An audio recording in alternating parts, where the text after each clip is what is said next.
Hello, y'all. This is Darryl Jr. back with some more science discussion. And as planned, we'll talk a bit about tides. It won't be too mathematical, more conceptual. We'll also talk a bit about the shape of the Earth, both the physical shape as well as somebody asked in the comments about the shape from far away. So we'll talk about that a bit. I found an article relating to that as well.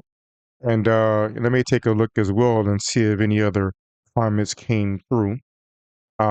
Keep in mind, you can join the Discord link that's streaming across the stream if you want to ask a question live. I'm in the Discord right now. That's where I'm streaming from. You can see the link either the bottom right on the screen or the top right in the title scroll. You can also go to the site darrellebjr.com and see the information there. Hey, what's going on, Catherine? Good to see you. We'll start with the questions you had mentioned as promised. And I'll take a look and see if any more came up since then as well. So first thing, we'll talk about the shape of the Earth. I remember there was a big deal about uh, Neil deGrasse Tyson saying that the Earth is an oblate spheroid. This is one of the articles I found that's consistent with my understanding, which is basically, you have a planet is rotating. So one thing that comes to mind is pizza. You think about pizza. I'm pretty sure everybody who's seen one of those TV shows or what have you, where you have a piece of dough, and then the person takes it and throws it up and spins it around. Then after it spins around a bit, it starts to flatten out, and it starts to look like actual pizza dough. So basically, you have the centrifugal force.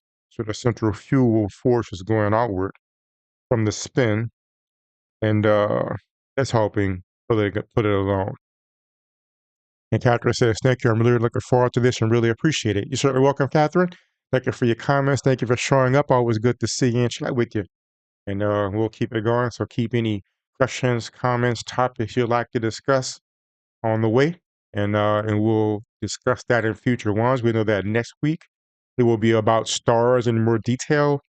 I have like the masses of stars, and because different stars die in different ways according to their masses. Some go into white dwarfs, some go into supernovas, and we'll talk about that in more detail next week. Not mathematically, but the concepts and what the masses are and everything. But today we'll get more into the shape of the Earth as well as tides.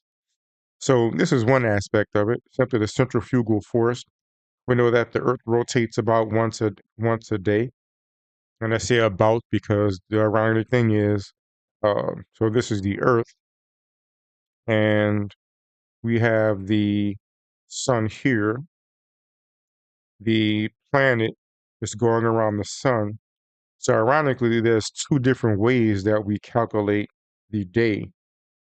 So basically, if we look at it, let's say we count the position of the facing position of the Earth here, directed towards the sun. Well, the Earth goes one full rotation, like one full rotation, but it also moves. The Earth is not necessarily, that line is not facing the sun anymore. You can see that, right? This is going straight to the sun. But since we've moved, and I'm exaggerating the move, of course, but since we moved, that precise direction is not directly facing the sun anymore. And we know it's the same direction because I literally copy pasted the same drawing. So what happens is the Earth has to spin a little bit more to go back facing the actual sun. So there's two different sort of days that we calculate, basically diurnal and sidereal, I believe the terms are. But whatever the terms are, is basically one rotation, whereas literally a 360-degree rotation, and then another where basically is the time it takes to point directly to the sun again, which is slightly different, which is slightly longer. So it actually makes timekeeping slightly more complicated because of the rotations and revolutions around everything.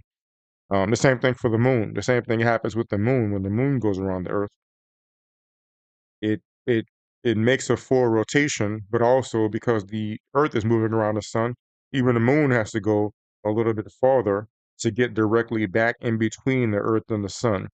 So one little detail uh, that we have to take into account when we make all these calendars, it just shows how adept our math and understanding of these things are. And by the way, Catherine, let me know if there's any issue with any audio. I'll work on keeping my mic in this general area. So if it need to be louder, lower, or something like that, let me know. So looking at this, that's one thing that causes the bulge, right? The Earth is spinning, and it's been calculated. I've seen the value. It's some very small amount, but the gravity that we experience, let's say standing here on the planet, will be different than the gravity we experience here, because the closer we get to the equator, the more of the centrifugal force we experience from the rotation of the Earth. So the gravity is slightly different. That's one thing. And we can look through this article a bit, and then we'll go to the second part of it, actually, which is related to tides, why the Earth is not necessarily exactly spherical. And it should be pointed out, by the way, that if we get far away from the Earth, we still see, you know, a globe. I mean, it's not a great, difference in the difference between a perfect sphere and what the Earth looks like. So, it's understandable that it looks like an actual globe if you from far away. So why don't I show this picture here? This is one of the pictures that were taken from space by astronauts on the moon. So as we can see, despite the fact that the Earth is part of it is in shadow because the placement of the astronauts on the moon, and we could look at the Earth and see basically almost at the halfway point between the two. But what the moon is about, what, 230,000 miles away, something like that. We can see that the Earth looks like a sphere, and it's simply that the awesome. Thanks for letting me know, Catherine. It's simply that the size of the Earth and the amount of the distortion due to the different forces that's causing the Earth to be more bulgy around the center is simply not enough for us to determine by looking at it from just our eyes. So these type of calculations are pretty precise. Um, Even the basketball, like basketballs, are not perfectly round. I'm sure they all have imperfections, but a basketball looks round. Our eyes are just simply not as precise to determine those things. Now, to go back to the article here, let's scroll through it a bit. And this is in Scientific American. I scrolled through it before. Now, one thing I don't quite agree with these articles, they do appearance, yes. So, I mean, for all intents and purposes, is round as far as the majority of what we do. But you get really, really precise with it. There is a slight bulge in the center, partly because of the rotation we were discussing earlier, like twirling a pizza around. Now, when I look at the title of this article, see, I really like it because it's one of those, what's the word, tabloid type. I don't know. I mean, strictly speaking, it was not perfectly spherical. Technically, I mean, it's accurate to technically say the Earth is not round; it's an oblate spheroid. But still, I mean, for all intents and purposes, it's still accurate to say it's round due to the level of calculation we normally do, which is none. Most of us, we just live on Earth and take our airplane rides and do what we have to do, and the sphere, uh, yeah, the difference is not noticeable. But this person says there's countless photos, and this is by Charles Chow.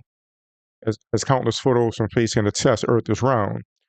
The blue marble, which is one I showed earlier, the astronauts have affectionately dubbed it. Appearances, however, can be deceiving. The planet Earth is in fact not perfectly round. So you see how he makes the distinction here. The title doesn't necessarily make the distinction. Earth is not round, but what he means is Earth is not perfectly round. So yeah, I hate this sort of sensationalist. That's the word I was thinking about. This sort of sensationalist titling and wording of things. But I mean, what can you do, right? This is not to say Earth is flat. Before Columbus sailed the ocean blue, Aristotle and other Greek scholars proposed the Earth was round. Uh, Isaac Newton first proposed the Earth was not perfectly round. Instead, he suggested it was an oblate spheroid, a sphere that is squashed at its poles and swollen at its equator, which is what we experience, right?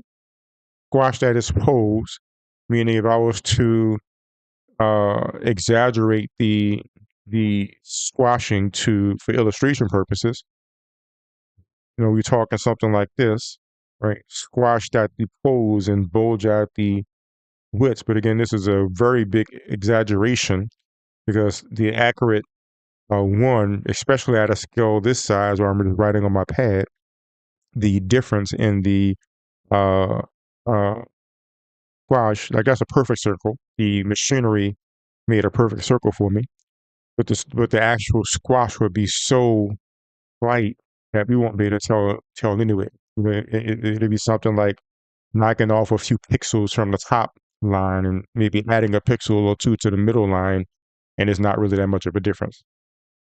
Instead of Earth being like a spinning top made of steel, explains geologist Vic Baker at the University of Arizona in Tucson, it has a bit of plasticity that allows the shape to deform very slightly, which we'll talk about a bit more when we talk about tides.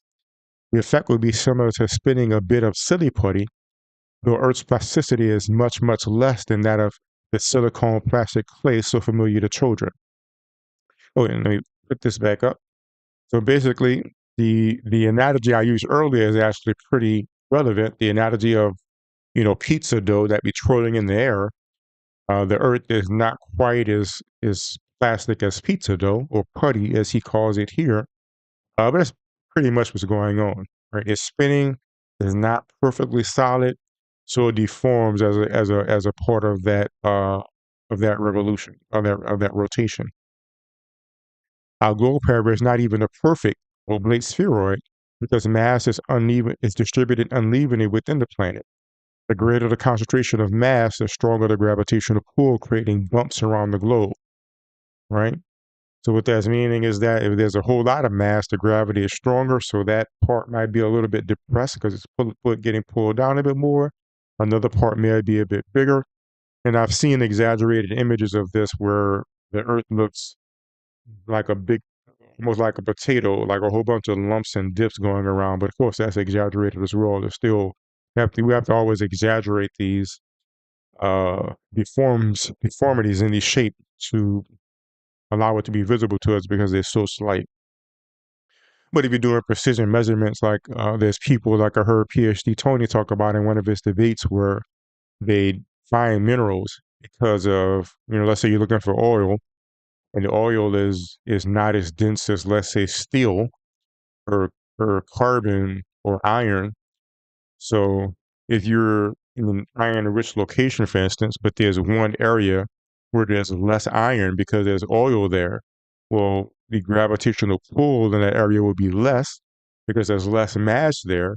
And then they know to start digging there because there's most likely oil there because oil is less dense, as an example. So, but people who make these sort of surveys of the gravitational fields of the Earth and do these precise measurements, they could also make these sort of, uh, uh, you've also illustrated these sort of um, 3D renderings of the Earth that look something like this. This is a grave exaggeration, of course, but that shows the fact that there's sort of dips and bulges in the Earth surface even as we go around. But again, the bulge and dip is so slight in the end that it looks like what we saw earlier, which is from far away. It just looks like it's like a sphere. It looks like a perfect sphere, uh, for all intents and purposes. In addition to the changing weight of the oceans and atmosphere can cause deformations in the crust on the order of a centimeter or so, right? So, ironically, we'll talk about tides and things earlier. atmospheric pressures and weights because things move around. So all of these things have an impact. So you can see, Earth is not perfectly spherical. It's an oblate spheroid, and that's why, because the different stresses on the planet Earth cause it to deform under that pressure, the pressure of the rotation, the centrifugal force, the pressure of different masses on the Earth makes it vary slightly as well. So it's still not even a perfect oblate spheroid, but the dominant pull would be the rotation of the Earth and, as we'll talk about in a moment, the pulls of the sun and the moon. How does that sound, Captain? Any questions about anything of those things?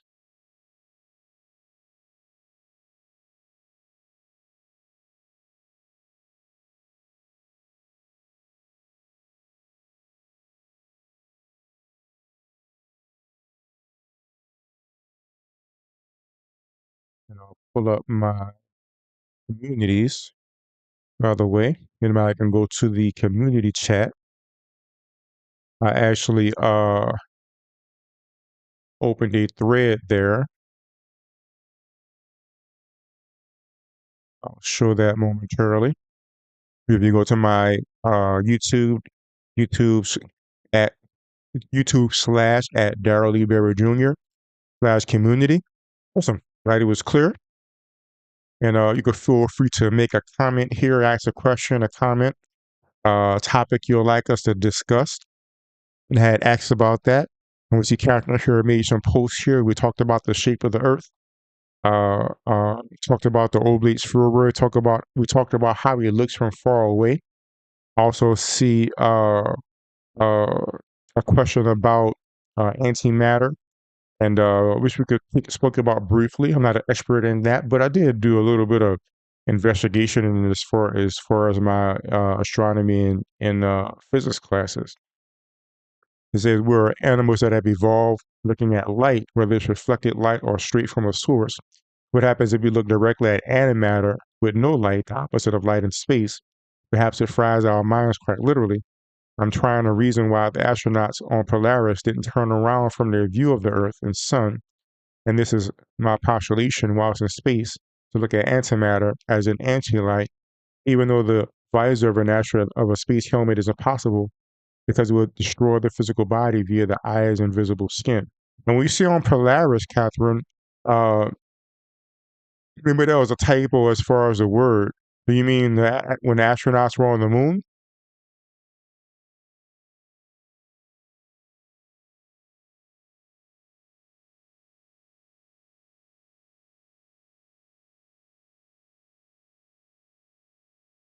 I'll look for the answer. I know there's a bit of a lag, but I wasn't sure uh, if you meant on the moon, or maybe you meant in orbit around the Earth, like on the ISS.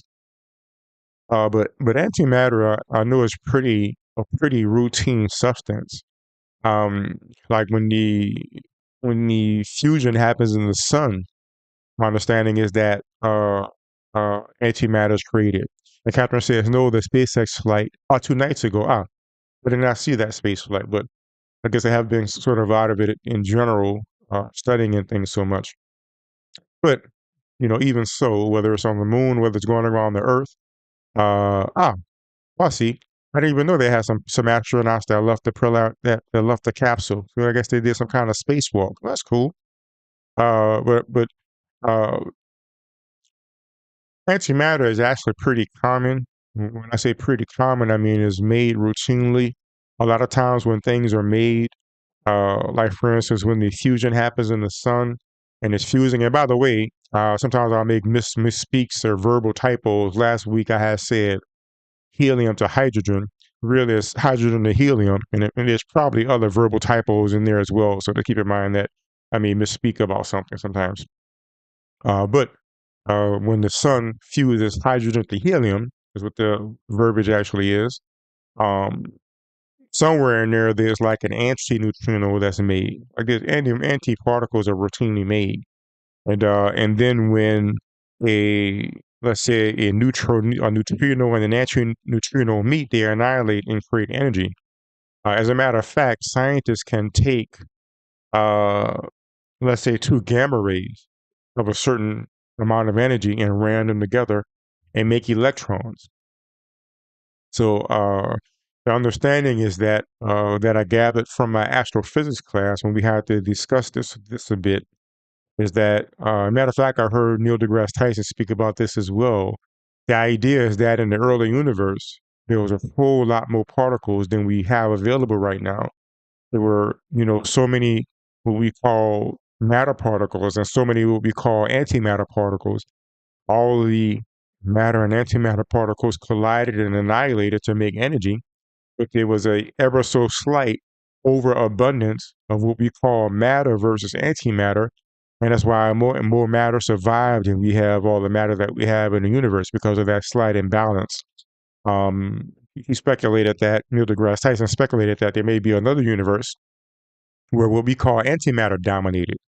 From my understanding is antimatter is not really any strange sort of matter. It's simply that it's the like say if you have an anti-proton, it's an anti-electron, like a positron.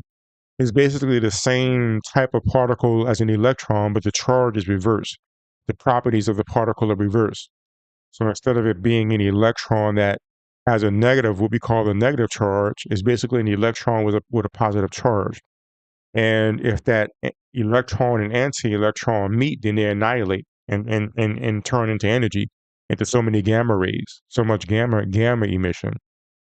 So my understanding is that does not comport to being anti-light. Like light is simply let me bring up the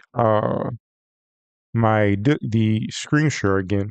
So light itself is basically an interplay of magnetic and electric fields. So we understand light because we make light. Like when we have a cell phone, for instance, that has an antenna, right? What it's doing is making EM radiation. That's why there's such a big deal about 5G and all this stuff. But what's going on is there's a changing electric field in the antenna. And when you change an electric field, it creates a magnetic field. It creates a changing magnetic field. And the changing magnetic field makes a changing electric field. And these things recreate each other over and over again. And this is what we call electromagnetic radiation. This is literally what light is. So visible light is simply the same phenomena, except it's at a different frequency. So basically, if light is at a very long radio wave, or very long frequency, we have like radio waves, very, very long waves. Visible light is somewhere in the middle as far as wavelength. At the higher end is gamma rays, which are very, very energetic waves. In the middle, there's ultraviolet, which is above visible. There's infrared, which is sort of like heat light, very, very much dealing with heat, infrared. Like night goggles and stuff might see in infrared to see how warm something is. So this is basically the electromagnetic spectrum. But everything along the spectrum, no matter what frequency of light it is, you can see that all of these are light. This is just visible light. There's radio light and infrared light and ultraviolet light and gamma ray light. X-rays would be up in here, and so on and so forth. But each of these things is still this interplay of electric and magnetic fields that build off each other and move at what we call the speed of light. And Catherine says, "Don't speakers do that too? Change magnetic energy." Uh, Speakers are slightly different because the sound we hear is not electromagnetic radiation. When we hear something, we actually hear vibrations in the air. So what actually is happening is let's say we have a radio here, and the radio has an antenna, right? So the antenna, let's say let's instead of making this be a cell phone, let's say this is our radio station. So our radio station has a big antenna. It's making electromagnetic, is making a changing electric field, which makes a magnetic field, which makes an electric field, which makes it a magnetic field. That's EM radiation. This EM radiation travels through space. So it's traveling, it's propagating through space. So once it's made, it goes on forever until it runs on anything. That's how we can see stars, thousands and millions of light years away, because unless something interferes with this interplay of electric fields and magnetic fields, it just goes on forever. It just goes on forever at the speed of light. And as a matter of fact, the constants of the universe, you can take the square root and you can multiply these two constants together and then take the square root of them and you get the speed of light. So it just is very mathematically precise. So the radio station sends out this electromagnetic wave at the frequency of radio. So it's a radio wave. And the radio antenna gets hit with this EM radiation. This EM radiation in turn causes a similar change in the electric field in the antenna that matches this, you see. So the electric field created the radiation hits our antenna and causes the same type of field. So that way, what happens is the speaker takes that electric signal and it converts that electric signal into a vibration. The vibration vibrates the air, so the speaker is vibrating at the same frequency and vibration as the antenna, and then that frequency vibrates the air, and the vibrating air is what hits our ear and causes our eardrum to vibrate, and then the signal goes to our brain and we hear sound. So the radio does not emit radio waves, it just shakes the air, and the shaking of the air is what our ears pick up. What's going on, real kindness? He says sound is longitudinal, whereas light is transverse. Yes, that's right. So basically, sound is like a shaking that's sort of moving through space in this longitudinal way, like he's saying. Whereas electromagnetic radiation is looking more like electromagnetic wave, electromagnetic, magnetic, sort of at right angles to each other. And that's what EM is doing. So we don't pick up EM. Technically, the only senses we have that pick up EM is our eyes. But the electromagnetic radiation hits our retina, and that's turned into electrical signals as well, electromagnetic signals as well, just like the radio antenna. But the radios don't emit radio waves. It just shakes the air. How does that sound, Catherine? That seems clear? And I can't say I understand the details of the buildings of a speaker. Catherine says I was thinking about the transformer in the speaker. I can't say I know the inner workings of how a speaker is made, but I know that it takes that data and turns it into a vibration that vibrates the air to recreate the same sound that was made at the radio station side. So, I think it's pretty amazing. I guess that's the best word I can pick. Amazing that people are so intelligent that we figured out a way to capture and produce electromagnetic radiation, reproduce it to the extent that you can hear my voice right now, right? I mean, this is what's going on right now. My vocal cords are shaking the air. The air is being shaken in a certain way that's hitting my microphone. The microphone is picking up the vibration in the air and turning it into an electrical signal. The electrical signal is being sent to my computer, which is sending the electric signal through space, through the satellites, through the wires, and what have you. Then it's beamed to your computer, which takes the electrical signal, sends it to your speaker, which recreates the vibration. The vibration comes out, and then you hear my voice. You hear the pitch of my voice, the words that I'm saying. It's amazing. So science is awesome. And Real Cognitus has always thought it is interesting that we only see just under a single octave of EM. Imagine how lame music would be in that case. All right. Yeah. It is interesting. In other words, that we only heard an octave of sound. Well, I guess it depends on how you look at it. Like, it is true that, well, I actually drew this already. It is true that the visible spectrum is, very sliver.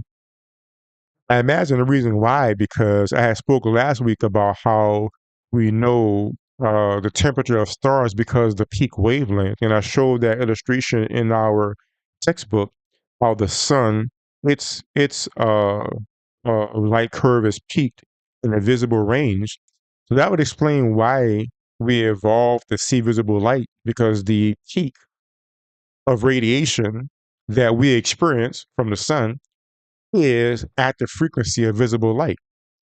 So I imagine if we was around a different star, a different type of star that peaked in a different frequency, maybe there's a race of beings out there that sees an infrared, um, which brings up the predator. You know, the predator, how he sees. I guess. Do we even know what frequency the? I guess they don't really specify what frequency the predator alien sees. And you're familiar with the predator alien, but we know he sees in different frequency, some kind of different frequency, and his mass like makes it look different. That's pretty cool. So I know one of the new movies. I'm not really a fan of the new movies so much. It seems more just a money grab to some extent. But I knew one of them. It did show. I believe the one where the predator came and landed in this. Um, I think it was a sequel to the one where they fought the alien, but the alien birthed it on the ship, and then the ship crashed back to Earth, and that was a whole another movie where the aliens have to come and kill all the aliens that escaped. You know, like the predator alien had to kill the alien aliens. You know, from like the Sigourney Weaver aliens, and but they showed a little glimpse of their planet, and it was pretty cool. I think it was pretty cool illustration. And Catherine says, yes, thanks, Darryl. I got a B for higher physics age 17, which are the exams we take for further education. So we cover this, but it's a great to brush up. Much appreciated. You're certainly welcome. Yes, so like I remember MC Toon saying, you know, if you don't do this stuff all the time, it definitely goes away. You know, I definitely myself had to retake some classes when I came back to college. You know, even though I had took the classes before and did well, even like I retook pre-calculus, for instance. So because it was just so long, I was out of school, and I was like, I don't even think I remember that stuff. And I think I took another calculus class as well. But you know, I had to backtrack a little bit. So yeah, if you don't do it in a while, it definitely falls away. So last thing we'll talk about are the tides. The tides. So actually got my textbook ready for that one as well. Let me share the text again. So this is my textbook that I'm using now in my classical dynamics class called Classical Dynamics. Right, the textbook is called Classical Dynamics, and the class is called Classical Dynamics. And the class is basically going more in depth into Newton's laws. So this is chapter 5. Chapter 5, gravitation. You can see it opens up with Newton's famous law of gravitation equation, F equals negative g mm over r squared. M would be one mass, capital M would be the larger mass. For instance, you all saw me use this equation to calculate g. That's how we get g in the debate, and I did it again, I believe, in more detail on MC Toon's channel. How basically if m is the mass of the Earth, the big M, and we align it with the acceleration and input the numbers, we get 9.8 meters per second squared. So that's where, so the mass of the Earth is always there when we're talking about gravity, V. So it's another flat earther lie or delusion, whatever the case is. When they keep saying that, and the flat earthers fall for it, even though I showed it in the beginning of that, beginning of that discussion topic. So we have G from that equation. And it also talks about how Cavendish was one of the first ones to get the gravitational constant. So all of these constants, it's kind of odd that we have these constants. But basically what happens is if we apply this equation, no matter what mass we have, no matter what two masses, no matter what two distances, you know, because we can take two masses, we know what the masses are, right? We can place them where we want. So we know what the distance between them is, the over r squared. And we can set it up in such a way, like with Cavendish with a torsion balance, and we can capture the amount of force that's between the masses. We can do that. It's been done many times. But what we find is every time we do that, there's a constant in the midst of that. No matter what the masses are, no matter how big the masses are, how far away they are, there's always this constant value that's involved. And that's basically literally what is done to capture this value. We take known masses, we take known distances, we know what the forces are because we're measuring the force, and we simply calculate what is G. What is the G in this equation When we know the mass, we know the distances, we know the force, and we just solve for G. And the value is the same every time. The value has been improved. It's still apparently one of the most imprecise values that we know. It says right here, G is perhaps the oldest known of the fundamental constants, but we know it with less precision.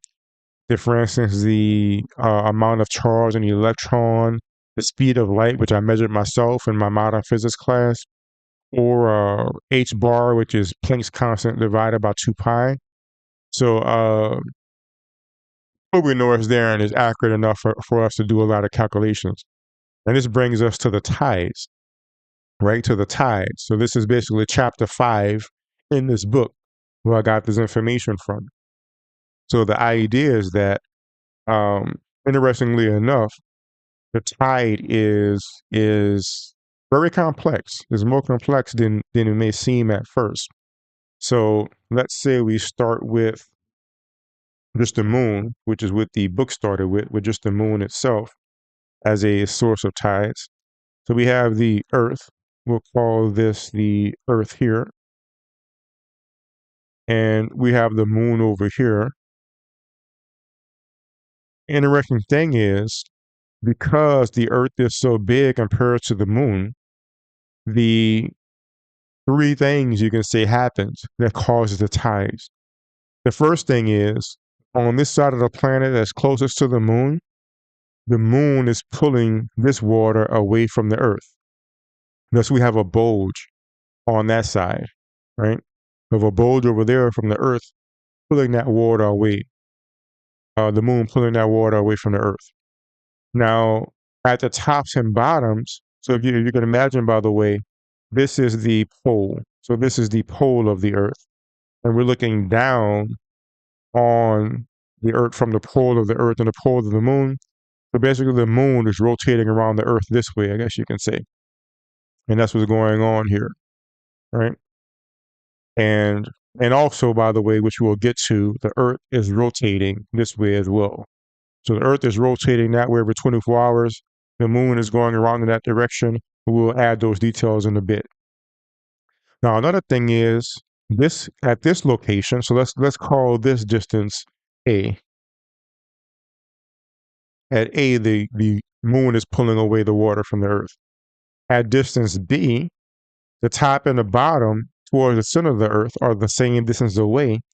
So ironically, this is the effect here is quite minuscule because the gravitational pull is at a very steep angle, not a right angle, but close.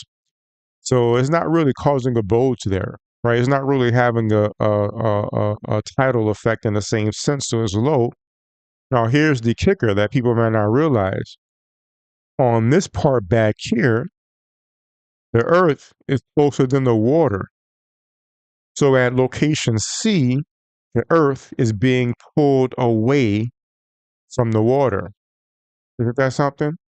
So here the water is being pulled away, and here the Earth is being pulled away from the water, and thus the high tide on the far end from the Earth is actually because the Earth is being pulled away from the water.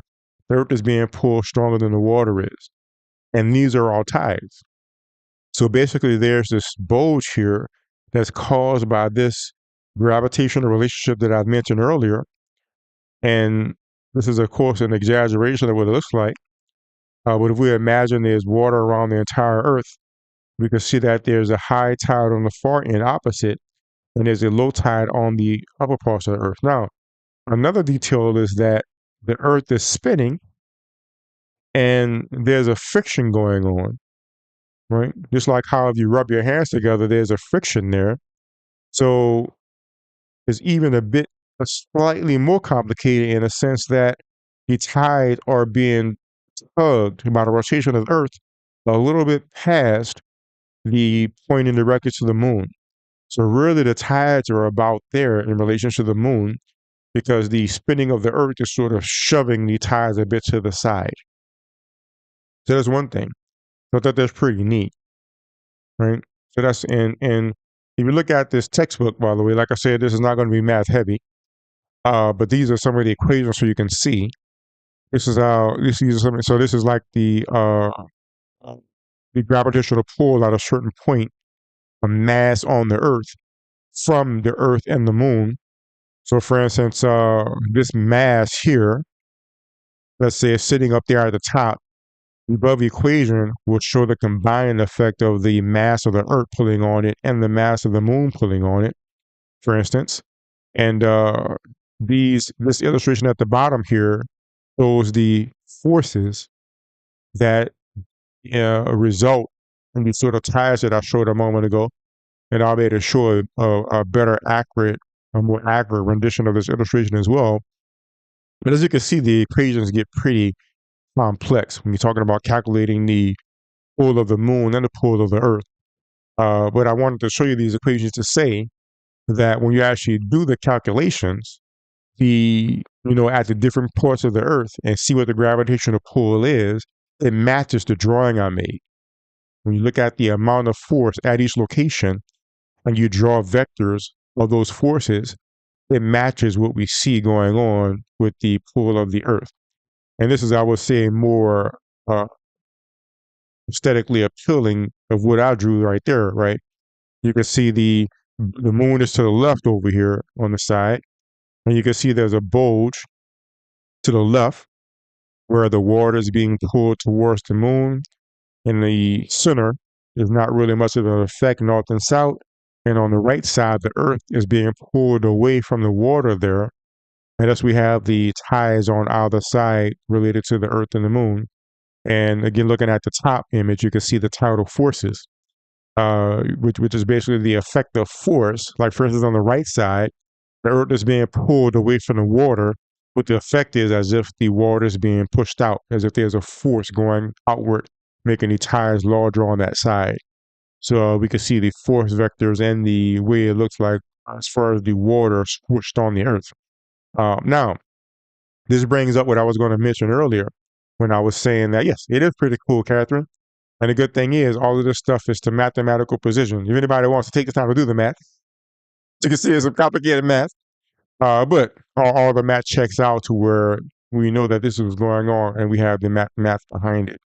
Now, the interesting thing is, looking back at this image, the mass of the Earth undergoes this as well. Like I had mentioned earlier when we were looking at this article here, and we were talking about how the Earth is not static. It's not like a giant ball of steel that just doesn't move at all. It's plastic. There's some give and take. So just like how there's a bulge towards the center of the Earth from rotation, there's also some bulge from the pull of the moon. The same thing that's happening to water is actually happening to the Earth as well, right? Because of the tug of the moon. So that's part of why the Earth is an oblate spheroid as well, which I had read in one of these parts. It was saying how the Earth is plastic, and it's going through the same thing as well. So now, the thing is, we have to bring the sun into this as well. I don't recall them having a image of the sun too well with that. So I'll just draw that myself. But if we bring the sun into this, the same things happen. It's just that we have to take into account that as well. So ironically, the pull of the sun is stronger because it's so massive, but at the same time, the effect is weaker because it's so far away, right? So there's not a great uh, uh, massive uptick from the sun, but it's still noticeable and calculable. So let's say this is the sun, and that's why, let's say if this is the moon, right? That's why they're like this, the tides will be biggest on the Earth because now we have the combined effect of the sun and the moon making a bulge here. This is still going to be minuscule, and the combined effect of the moon and the sun pulling the Earth away from the water on that side. And thus, this would be what's called the spring tides, or the biggest tides that we have every, 2 weeks or something like that. So this would be whenever the moon is either there or the moon could be over here.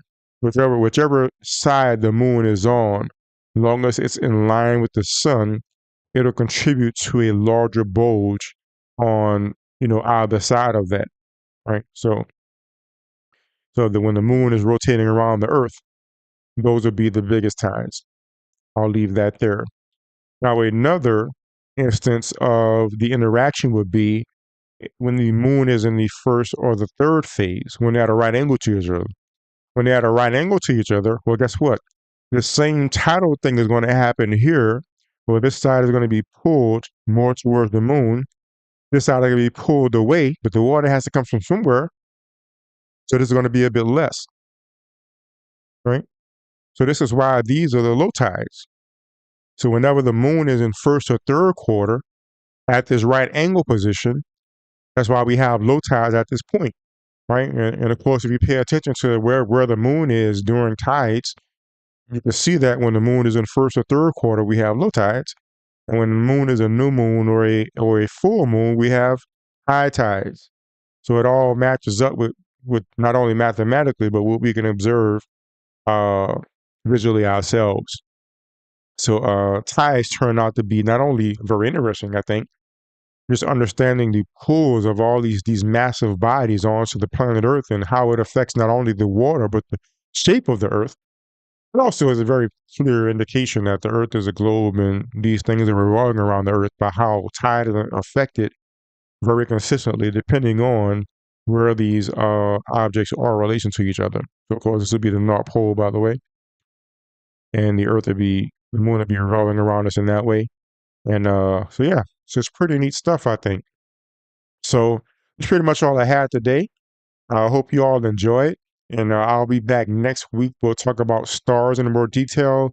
I'll talk about, the masses of stars, which stars go supernova, which stars go into white dwarfs. Maybe a bit about what happens in those phases. And of course, some stars go into black holes. Each of these things occur with stars at certain masses. Each of them occur at different time frames because the more massive a star, the faster it'll burn, the shorter its life will be, ironically.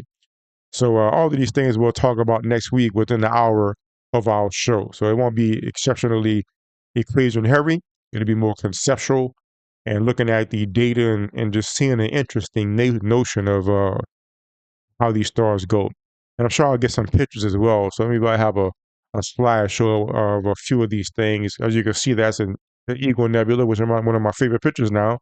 I also call it the Pillars of Creation. That's one of the Hubble pictures. But I'm not going to say I'm going to process these images. I'll just try to find some ready-made ones.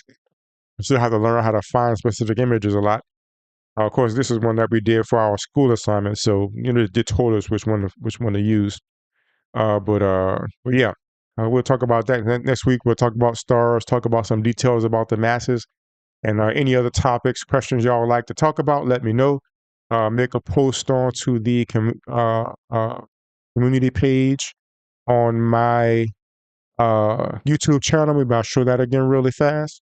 So tip to go to at DarrylLeeBerberJr.com at youtube.com/at DarrylLeeBerberJr community. And you just make a post there, ask a question, make a comment, let me know what you'd like to talk about, and I'll be sure to get it in the future show. So thank y'all for showing. Good seeing you, Catherine. Good seeing you, Real Kindness. And I shall look for you all next week.